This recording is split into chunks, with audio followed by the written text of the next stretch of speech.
তো গাইজ আসসালামু আলাইকুম। তো অনেকেই জানেন আমার একটি ছোট্ট শখের খামার রয়েছে।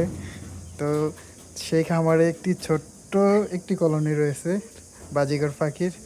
তো আজকে মিঠুকে নিচ থেকে নিয়ে যাইতেছি ওদের সাথে দেওয়ার জন্য, দেখতে চাইতেছি যে মানে ওদের সাথে ও কীরকম বিহেভ করে বা কীরকম বন্ডিং করে। তো সেটাই ওদের রিয়েকশনটা দেখতে চাইতেছি যে লাভ বার্ড, বাজিগর পাখি আর কোকাটেল বা মিঠু কীরকম সারভাইভ করে বা রিয়াকশনটা কীরকম ওদের দেখার জন্য নিচ থেকে নিয়ে আসছি মিঠুকে। ও নিচেই থাকে সব সময়। এখানে দেখতে পাচ্ছেন দেশি মুরগি রয়েছে, তারপরে আপনার সোনালি, টাইগার, কয়েকটা জাতের মুরগি রয়েছে। এখানে কিছু ফার্মি মুরগি রয়েছে বাচ্চা।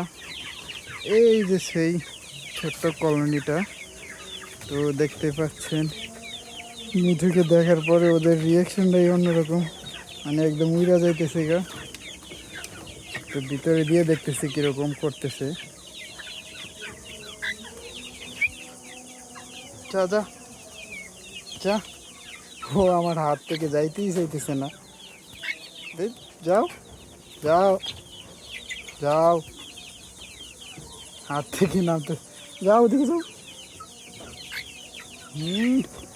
নাসর বান্দা পুরাই হাত থেকে যাওয়ার জন্য, মানে ওরা তো পুরাই ওকে দেখে টাস্কি খেয়ে গেছে। যাও, ছেড়ে দিছি, ওরা একদম ওই কোন কর্নারে চলে গেছে। মানে মিঠুকে দেখে ওরা ভয় আছে, পুরাই রিক্সে আছে। মিঠুও পুরা অবাক, কিসের মধ্যে চলে আসছে। যাও যাও, উঠো উঠো, উপরে উঠো।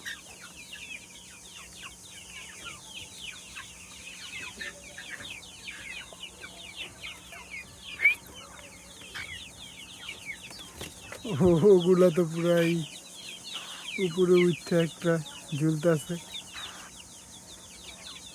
এটা যা যা, ওদের সাথে যা যা, আইস না এদিকে, আস না। আরে আসা লাগবে না, যা ওদের সাথে যা, ওদের সাথে যা যা যা। না, ওদের সাথে থাকা একদম ওর জন্য পুরাই কষ্টসাধ্য। তো ভালো থাকবেন, সুস্থ থাকবেন, আল্লাহ হাফেজ। আজকে এই পর্যন্তই।